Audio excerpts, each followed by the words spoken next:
بسم اللہ الرحمن الرحیم۔ شروع اللہ کے نام سے جو بڑا مہربان نہایت رحم والا ہے۔ مرد جلال مرد ہنر بیجنا پڑا، اونچے بدن پہ اونچا ہی سر بیجنا پڑا، سب سے بڑے نبی کی حفاظت کے واسطے فولاد سے بھی سخت بشر بیجنا پڑا۔ بڑھنے لگا تھا زور جہالت کی فوج کا، روئے زمین پہ رب کو عمر بیجنا پڑا۔ جو در کعبے کا کھلوائے اسے فاروق کہتے ہیں، جو آئے اور چھا جائے اسے فاروق کہتے ہیں۔ دم ہجرت وہ نکلا للکارا ہر پجاری کو، بو جہل بو لہب ناری ہر بدبخت ناری کو، حلالی ہو تو روکو عمر کی آج اس سواری کو۔ میں موت بانٹنے نکلا ہوں بدلہ دو بھکاری کو، جو کفر کے چکے چھڑوائے اسے فاروق کہتے ہیں۔ آپ کی انتظار کی گھڑیاں ختم ہوئیں، ابھی تشریف لاتے ہیں قائد ابن قائد، پوتے شہید ملت صاحبزادہ علامہ قیم الہی ظہیر حفظہ اللہ۔ ان کے آنے سے پہلے آپ کو بیدار کرنا چاہتا ہوں، نعرہ تکبیر، نعرہ تکبیر، شان صحابہ، شان صحابہ، ہر صحاب یہ نری جنتی جنتی، ہر صحاب یہ نری، ہر صحاب یہ نری، شان صحابہ۔ محترم جناب علامہ قیم الہی ظہیر۔ نحمده ونصلي على رسوله الكريم بسم الله الرحمن الرحيم۔ محمد رسول الله والذين معه أشداء على الكفار رحماء بينهم، وقال النبي صلى الله عليه وسلم لا تسبوا أصحابي لا تسبوا أصحابي لو أن أحدكم أنفق مثل أحد ذهبا ما أدرك مد أحدهم ولا نصيفه۔ حضرات دیوکار، بزرگوں، دوستوں، بھائیوں، قبل اس کے کہ موضوع کی مناسبت سے اپنی گفتگو کا آغاز کروں، صرف ایک بات کہنا چاہتا ہوں کہ میں علامہ کوئی نہیں ہوں، دین کا ادنا سا خادم، دین کا طالب علم، مسلک کتاب و سنت کا چوکیدار، قرآن و سنہ موومنٹ کا ادنا سا خادم ہونے کی حیثیت سے آپ کی خدمت میں حاضر ہوا ہوں، اور اللہ رب العزت سے دعا گو ہوں کہ اللہ آپ کا آنا، ہمارا آپ کو بات کا سنانا اپنی بارگاہ کے اندر قبول و منظور فرمائے، اور یہ مل بیٹھنا، یہ کتاب و سنت کی بات کرنا، یہ صحابہ کی عظمت اور دفاع کی بات کرنا، اللہ رب العزت اس کے بدلے ہمیں کل قیامت کے دن جنت الفردوس کا وارث بنائے۔ نبی کریم جناب محمد الرسول اللہ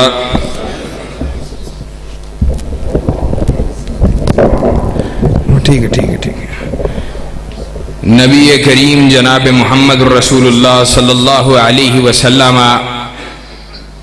آپ بڑی شان والے ہیں،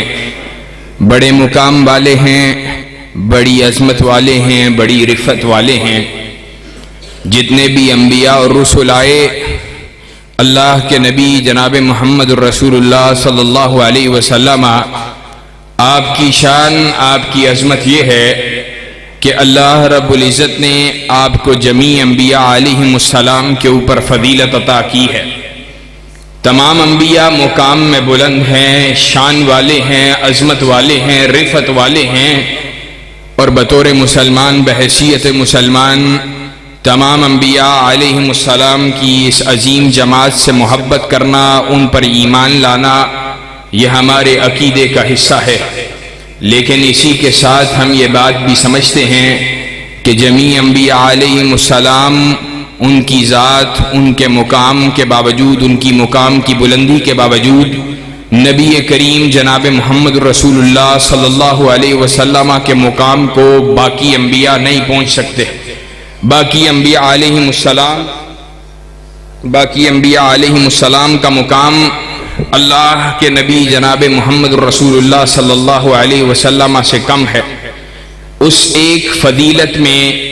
اللہ کے نبی صلی اللہ علیہ وسلم کی جو انبیاء علیہ السلام پہ بہت سی فضیلتیں ہیں، اس میں ایک فضیلت یہ بھی ہے کہ اللہ کے نبی جناب محمد الرسول اللہ صلی اللہ علیہ وسلم کو اللہ رب العزت نے جو ساتھی عطا کیے، جو دوست عطا کیے، جو رفیق عطا کیے،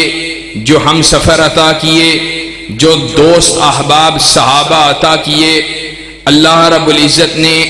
جمیع انبیاء علیہ السلام کو ایسی عظیم جماعت، ایسے عظیم صحابہ عطا نہیں کیے ہیں۔ اللہ رب العزت نے صحابہ کی ایسی عظیم جماعت اللہ کے نبی صلی اللہ علیہ وسلم کو عطا کی کہ ان جیسی عظیم جماعت، اللہ کے نبی صلی اللہ علیہ وسلم کے صحابہ جیسی عظیم جماعت نہ ان سے پہلے کبھی آئی، نہ ان کے بعد کبھی آئے گی۔ انبیاء علیہ السلام کے صحابہ، ان کی مثال کیا ہے؟ صحیح البخاری کی روایت ہے، کتاب المغازی ہے، اللہ کے نبی صلی اللہ علیہ وسلم کا صحابی ہے۔ وہ کیا کہتا ہے؟ کہتا یہ ہے، میں نے شہدت من المقداد ابن الاسود مشہدا لعن اکون صاحبہ احب علی مما عدل به فعات النبی صلی اللہ علیہ وسلم وهو يدعو على المشرکین۔ کہا اللہ کی قسم، مقداد بن اسود نے اللہ کے نبی صلی اللہ علیہ وسلم کی بارگاہ میں کھڑے ہو کر اللہ کے نبی کو ایک ایسا عظیم جملہ کہا تھا، ایسا عظیم کلمہ کہا تھا، ایسا عظیم اللہ کے نبی صلی اللہ علیہ وسلم کے سامنے کلام کیا تھا کہ اگر میں اس جملے کا مالک ہوتا، یعنی صحابی تمنا کر رہا ہے کہ اگر وہ جملہ میری زبان سے نکلا ہوتا تو میں ساری کائنات کی دولت سے زیادہ عزیز اس جملے کا اپنی زبان سے نکلنا محبوب جانتا۔ یعنی ایک طرف مجھے آپشن ملے، ایک طرف میرے پاس یہ اختیار ہو، مجھے ساری کائنات کی دولت ملنے والی ہے، میری ساری کائنات کی دولت سمیٹ کے میرے قدموں میں بچھائی جانے والی ہے، لیکن اللہ کی قسم ایک طرف یہ بھی بات ہو کہ مقداد بن اسود نے کائنات کے امام کو احد کے دن جو بات کہی تھی، اگر وہ ایک بات اگر میں کہہ سکتا ہوتا تو اللہ کی قسم اس بات کو اپنی زبان سے ادا کرنا ساری کائنات کی دولت سے زیادہ عزیز جانتا۔ وہ بات کیا تھی کہ جس وقت کائنات کا امام مشرکین کی غداری کی وجہ سے ان کے لیے بد دعائیں کر رہا تھا، ان کے خلاف بد دعائیں کر رہا تھا، کائنات کا امام میرا آقا پریشان تھا، تو کائنات کے امام کو حوصلہ دیتے ہوئے مقداد بن اسود نے کہا تھا، کہا اے اللہ کے نبی صلی اللہ علیہ وسلم، ہم کون لوگ ہیں؟ لا نقول کما قال قوم موسیٰ، اللہ کے نبی صلی اللہ علیہ وسلم، ہم آپ کے صحابہ ہیں، ہم آپ کے ساتھی ہیں، ہم آپ کے رفیق ہیں، لا نقول کما قال قوم موسیٰ، ہم آپ کو ویسے نہیں کہیں گے جیسے موسیٰ علیہ السلام کے صحابہ نے موسیٰ علیہ السلام کو کہا تھا، فَاذْهَبْ أَنْتَ وَرَبُّكَ فَقَاتِلَا، جا موسیٰ تو اور تیرا رب جا کے لڑیں، جب فتح یاب ہو جاؤ ہم مال غنیمت کو سمیٹنے کے لیے آ جائیں گے۔ بلکہ کہا اللہ کے نبی ہم آپ کے ساتھی ہیں، ہم آپ کے دوست ہیں، ہم آپ کے رفیق ہیں، ہم آپ کا ساتھ نبھانے والے ہیں، ہم کیا کریں گے؟ ہم اللہ کے نبی آپ کے ساتھ لڑیں گے، آپ کے دائیں بھی لڑیں گے، آپ کے بائیں بھی لڑیں گے، آپ کے آگے بھی لڑیں گے، آپ کے پیچھے بھی لڑیں گے۔ کہا جب یہ بات مقداد بن اسود نے کہی، کائنات کے امام کا چہرہ مسکرا اٹھا۔ صحابہ کی سب سے بڑی تمنا یہ ہوا کرتی تھی کہ کائنات کے امام کا چہرہ مسکرائے۔ یہ صحابہ کرام رضوان اللہ علیہم اجمعین کی جماعت، اس کی کائنات کے امام سے وابستگی تھی کہ ایک طرف خود صحابی اللہ کے نبی کو مخاطب ہو کر کہہ رہا ہے، لا نقول کما قال قوم موسیٰ، اللہ کے نبی موسیٰ علیہ السلام موسیٰ علیہ السلام کا مقام پتہ ہے کتنا بلند ہے؟ جمیع انبیاء علیہ السلام کے اندر 5 انبیاء ایسے ہیں جن کو اللہ رب العزت نے اولو العزم رسول ہونے کا اعزاز دیا ہے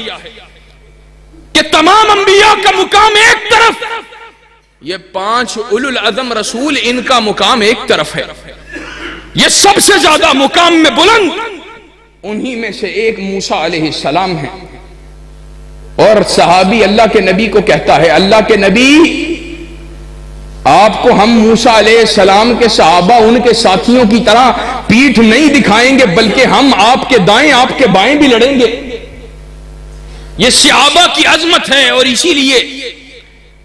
حضرت عبداللہ رضی اللہ تعالی عنہ نے کہا ہے، اور یہی بات مجھ سے پہلے میرا بھائی بھی کر رہا تھا، ان اللہ نظر فی قلوب العباد فوجد قلب محمد صلی اللہ علیہ وسلم خیر قلوب العباد فاصطفاه لنفسه وبعثه برسالته ثم نظر في قلوب العباد فوجد قلوب اصحابه خیر قلوب العباد ثم جعلهم وزراء النبي صلی اللہ علیہ وسلم۔ اللہ کے نبی صلی اللہ علیہ وسلم کے صحابہ ان کے مقام کی بلندی یہ ہے، اللہ نے لوگوں کے دلوں کو دیکھا، ان دلوں کے اندر سب سے بہترین دل اگر کسی کا پایا وہ کائنات کے امام کا دل پایا۔ آپ کے نبی صلی اللہ علیہ وسلم کے مقام کو بلند کیا، آپ کو خلعت نبوت عطا فرمائی، آپ کو ختم نبوت کا وارث بنا دیا، آپ کو ختم نبوت تاج و تخت ختم نبوت کا وارث بنا دیا، تاج و تخت ختم نبوت کا شہنشاہ بنا دیا۔ پھر لوگوں کے دلوں کو دیکھا، لوگوں کے دلوں کے اندر سب سے بلند جن لوگوں کے دلوں کو پایا، ان لوگوں کے دلوں کو پرکھنے کے بعد اللہ رب العزت نے ان لوگوں کو اللہ کے نبی صلی اللہ علیہ وسلم کے ساتھی آپ کے صحابی بنا دیا۔ یہ صحابہ کی شان و عظمت ہے۔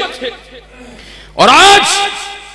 لوگ صحابہ کرام رضوان اللہ علیہم اجمعین پر تبرہ کرتے ہیں، ان پہ تان کرتے ہیں، ان کی تنقید کرتے ہیں۔ صحابہ کی جماعت وہ عظیم جماعت ہے کہ جس کے بارے میں خود صحابہ کرام میں سے عظیم المرتبہ صحابی عبداللہ رضی اللہ تعالی عنہ نے کہا تھا، کہا من کان منکم مستنن فلیستن بمن قد مات اولئک اصحاب محمد صلی اللہ علیہ وسلم کانوا خیر هذه الامہ ابرها قلوبا واعمقها علما واقلها تکلفا۔ کہا جو چلنا چاہتا ہے، کسی راستے کی پیروی کرنا چاہتا ہے، کسی طریق پہ چلنا چاہتا ہے، کسی شاہراہ پہ چلنا چاہتا ہے، کسی کے نقش پا کو دیکھنا چاہتا ہے، جو کسی کے فٹ سٹیپس کو فالو کرنا چاہتا ہے، اس کے لیے بہترین طریق، بہترین راستہ صحابہ کا راستہ ہے۔ کانوا خیر هذه الامہ، وہ اس امت کے سب سے بہترین لوگ ہیں۔ کیا وجہ ہے بہترین کیوں ہیں؟ ابرہا قلوبا، ان کے دل تقوی سے بھرے ہوئے ہیں۔ اعمقہا علما، اللہ نے ان کے علم میں گہرائی رکھی ہے کہ انہوں نے علم خود کائنات کے امام سے حاصل کیا ہے، اور کائنات کے امام نے جبریل امین کے واسطے سے کائنات کے رب سے حاصل کیا ہے۔ انہوں نے براہ راست نبی مکرم جناب محمد رسول اللہ صلی اللہ علیہ وسلم کی صحبت کاملہ کو اختیار کیا۔ اللہ رب العزت نے ان کے سینوں کو کھول دیا، ان کے علم میں گہرائی کو پیدا کر دیا، اور اللہ کے فضل و احسان سے اہل حدیث کا فرزند ہونے کی حیثیت سے میں یہ اپنے لیے سعادت سمجھتا ہوں۔ اہل حدیث کا منہج، اہل حدیث کا طریق، اہل حدیث کا راستہ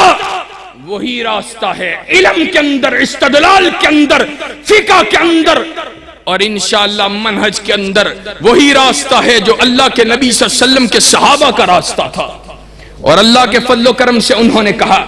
صحابہ کے علم کے اندر گہرائی موجود ہے، وَعَامَكَهَا عِلْمًا وَأَقَلَّهَا تَكَلُّفًا۔ یہ میرے بھائی بیٹھے ہیں، میں آیا ہوں آپ کے سامنے، ہم رب کے دین کی تبلیغ کے لیے نکلتے ہیں، ہمارے سینوں کے اندر، ہمارے معاملات کے اندر تکلفات موجود ہیں، ہم اسباب، ہم چیزوں کو دیکھنے والے، معاملات کو دیکھنے والے، صحابہ کی عظیم جماعت جو تکلفات سے پاک، صحابہ کی عظیم جماعت کا طرز عمل کیا تھا؟ تلواریں ہاتھ میں موجود ہیں، پکڑنے کے لیے دستہ نہیں بھی ہے، تب بھی جہاد فی سبیل اللہ کا راستہ، تلواریں ہاتھ میں ہیں، بچاؤ کے لیے ڈال نہیں ہے، تب بھی قتال فی سبیل اللہ کا راستہ۔ اللہ کے نبی صلی اللہ علیہ وسلم کے صحابہ رب کی توحید کی دعوت کو دینے کے لیے نکل رہے ہیں، پاس میں سواری موجود نہیں ہے، جوتے موجود نہیں ہیں، پہننے کے لیے جوتے موجود نہیں ہیں، کپڑوں کو پیبند لگے ہوئے ہیں،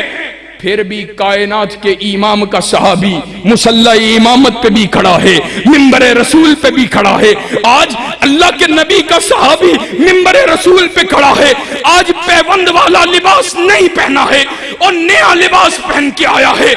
ایک صحابی کھڑا ہو کر کہتا ہے، کہا عمر تیرے لباس کے اندر پیبند موجود تھے اور آج مال غنیمت کے اندر سے ہمارے حصے میں بھی چادریں آئیں، تیرے حصے کے اندر بھی چادر آئی ہے، بتلا ہمارے حصے جو چادر آئی اس سے پوری قمیض نہ سل سکی، بتلا تو نے نئی قمیض کہاں سے پہنی ہے؟ عمر نیچے اتر کے کہتا ہے، او میرے بیٹے عبداللہ کھڑا ہو جا، بتلا اس صحابی کو۔ عبداللہ کھڑا ہو کے کہتا ہے، او میرے اللہ کے نبی کے صحابی، میرے باپ پہ انگلی کو بلند کرنے والے، او میرے دوست، میرے بھائی، میرے باپ کی قمیض کے اندر بے شمار پیبند لگے ہوئے، میرے حصے کے اندر بھی مال غنیمت میں سے چادر آئی تھی، میرے بابا کے حصے میں بھی چادر آئی تھی، میں نے اپنی چادر عمر بن خطاب کو پیش کر کے یہ بات کہی تھی، بابا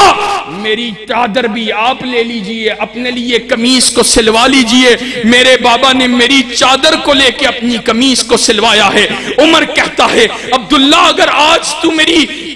میری سفارش کرنے کے لیے، آج تو میری صفائی پیش کرنے کے لیے موجود نہ ہوتا، شاید عمر بن خطاب منبر رسول پہ دوبارہ نہ چڑھتا۔ عمر بن خطاب تکلفات سے پاک، اللہ کے نبی صلی اللہ علیہ وسلم کا صحابی، اور آج امت مسلمہ کے بے غیرت و بے حمیت حکمران جن کے پاس مال بھی ہیں، اسباب کے ڈھیر بھی ہیں، لیکن ان میں غیرت موجود نہیں ہے، کائنات کے امام کا وہ جذبہ جہاد موجود نہیں ہے، رسول اللہ کے دین سے وہ محبت و نسبت موجود نہیں ہے، رسول اللہ کے دین سے وہ لگاؤ موجود نہیں ہے کہ کائنات کے امام آج اس کی امت وہ آج کٹ رہی ہے، القدس کے علاقے میں بمباری ہو رہی ہے، فلسطین کے علاقے کے اندر، غزہ کے علاقے کے اندر مسلمانوں کو شہید کیا جا رہا ہے۔ اور ایک وقت وہ بھی تھا جب مسلمانوں کا امیر عمر رضی اللہ تعالیٰ عنہ القدس کی چابیاں لینے کے لیے نکلا تھا، اور القدس کی چابیاں لینے کے لیے نکلا،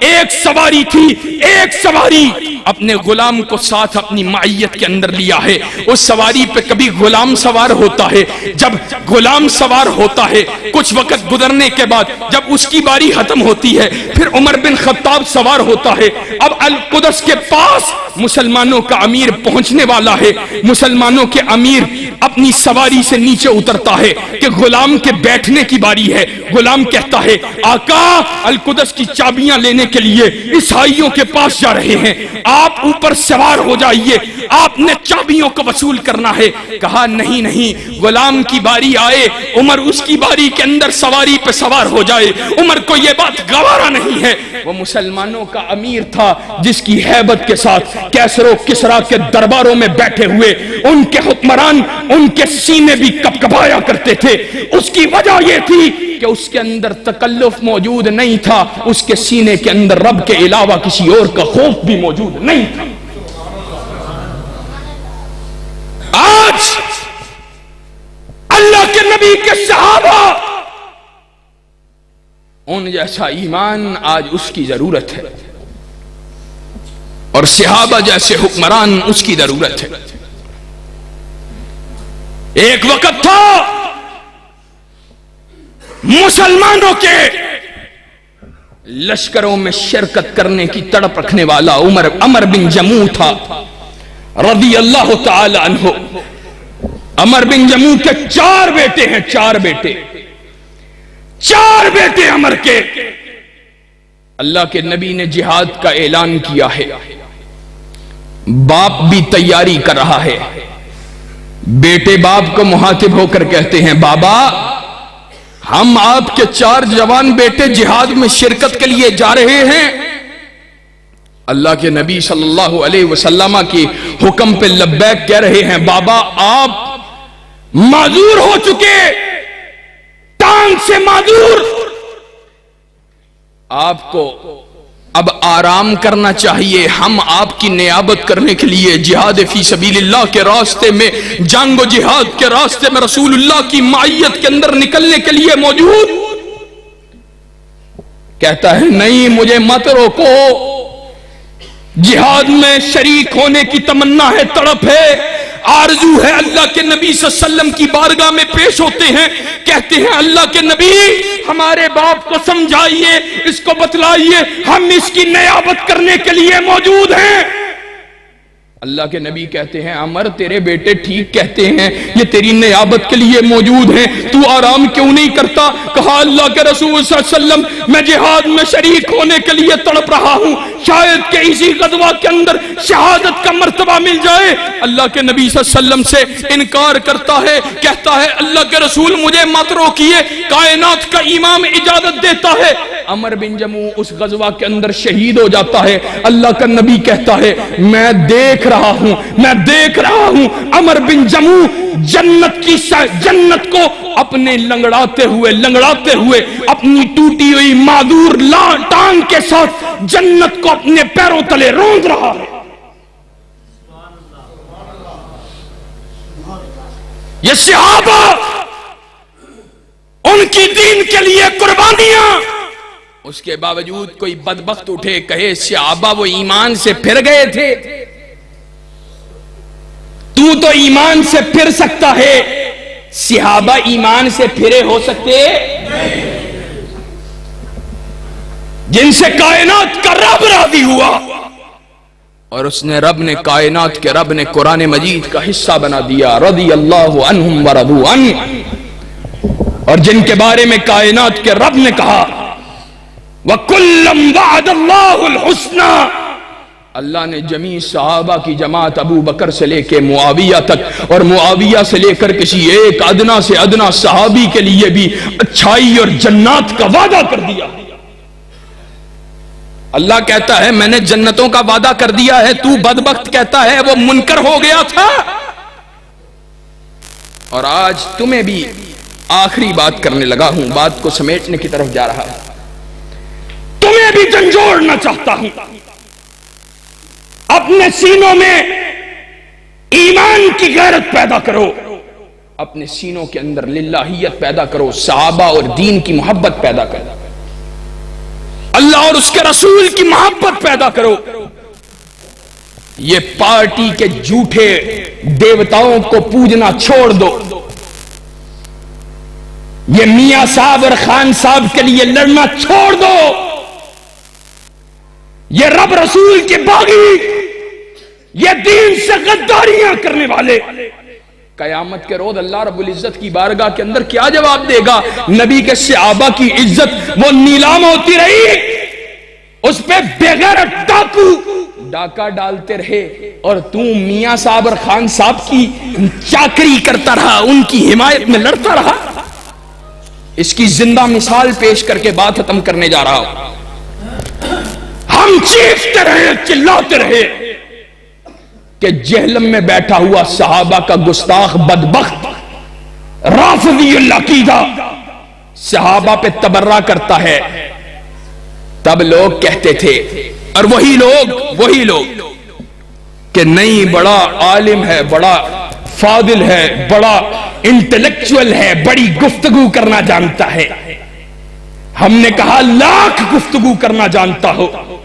اللہ کے نبی صلی اللہ علیہ وسلم کے صحابہ کی عزت کرنا نہ جانتا ہو، ہمارے بوٹ کی نوک پر ہم کہتے رہے، لوگوں کے کانوں پہ جوں تک نہ رہیں گی۔ اور پرسوں چوتھ اس بدبخت نے جس کی زبان کو ویسے ہی کتا بندھا ہوا ہے،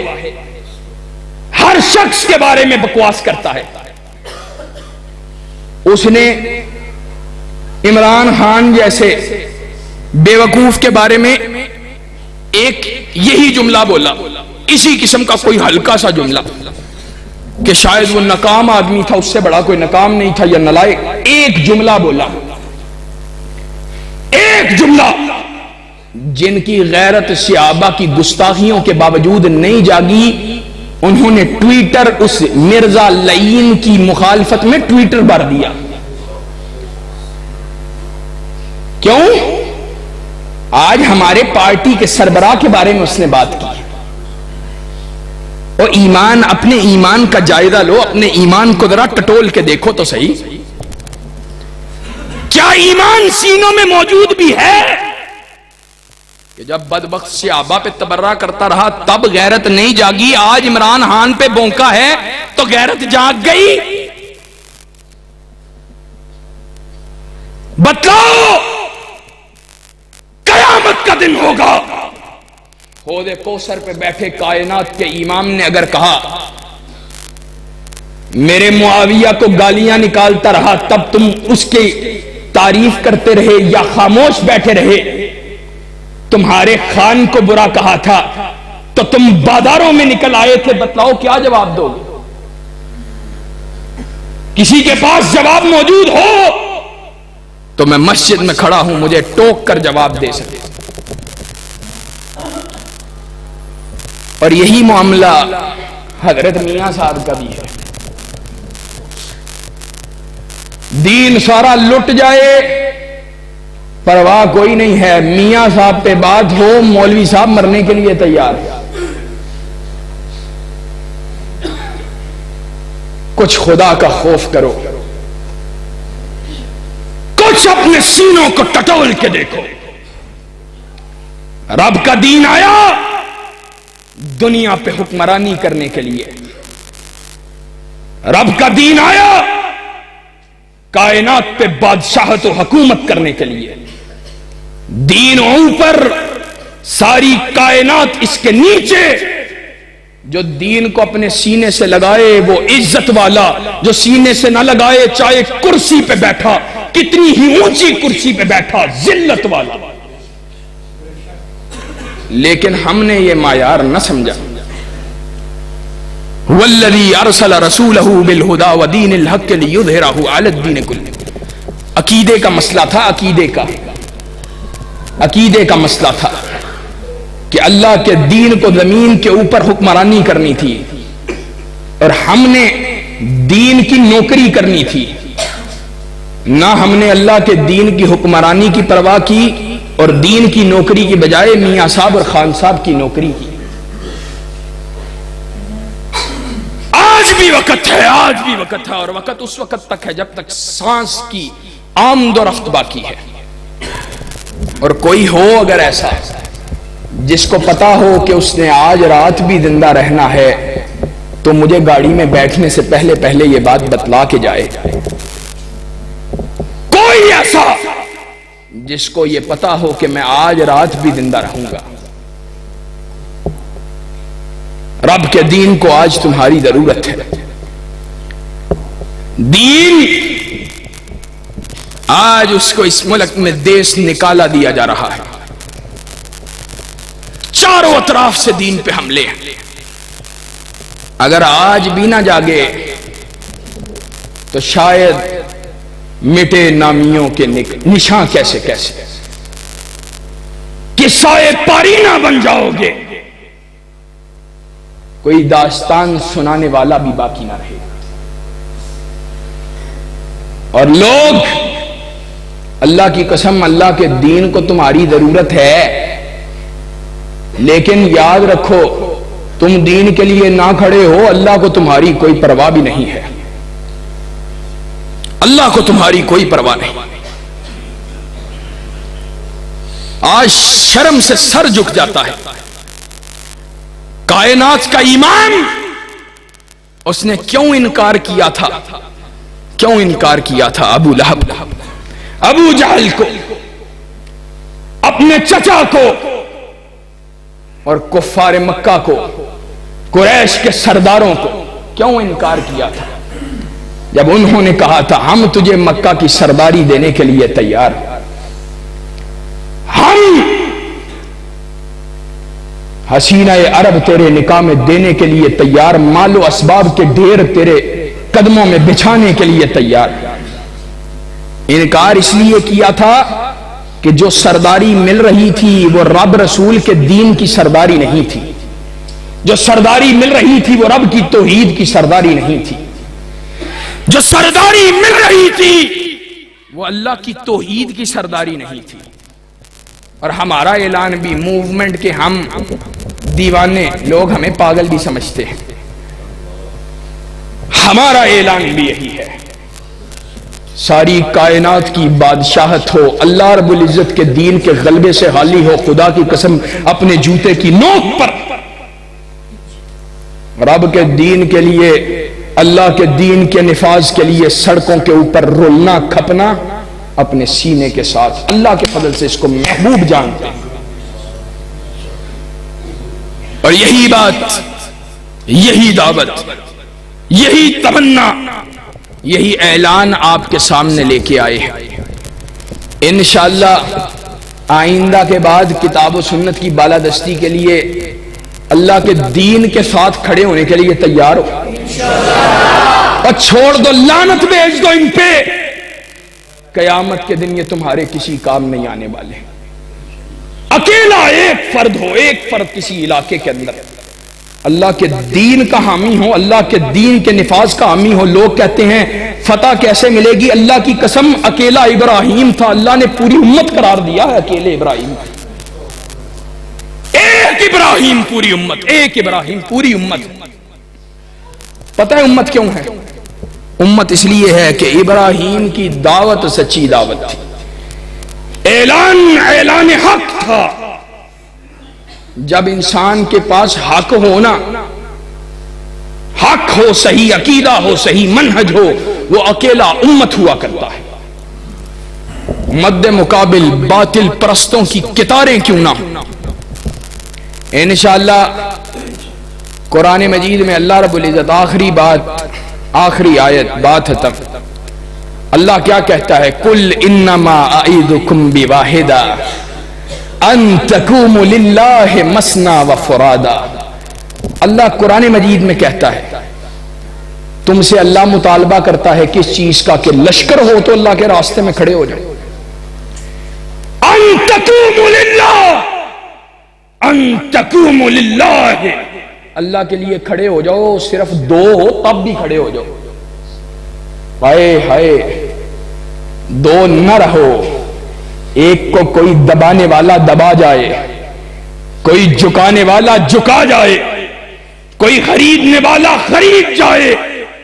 کہا ان تقوموا للہ مثنی، دو ہو کھڑے ہو جاؤ، دوسرا گر جائے، اکیلے رہ جاؤ، تب بھی اللہ کے دین کے لیے کھڑے ہو جاؤ۔ اور انشاءاللہ جب تک جسم میں جان باقی ہے، منہ میں زبان باقی ہے، روح اور جسم کا یہ تعلق باقی ہے، اسی نظریے، اس مشن کی پرچار کرتے رہیں گے، خون دل دے کے نکھاریں گے روح برگ گلاب کہ ہم نے گلشن کے تحفظ کی قسم کھائی ہے۔ وآخر دعوانا ان الحمدللہ رب العالمین۔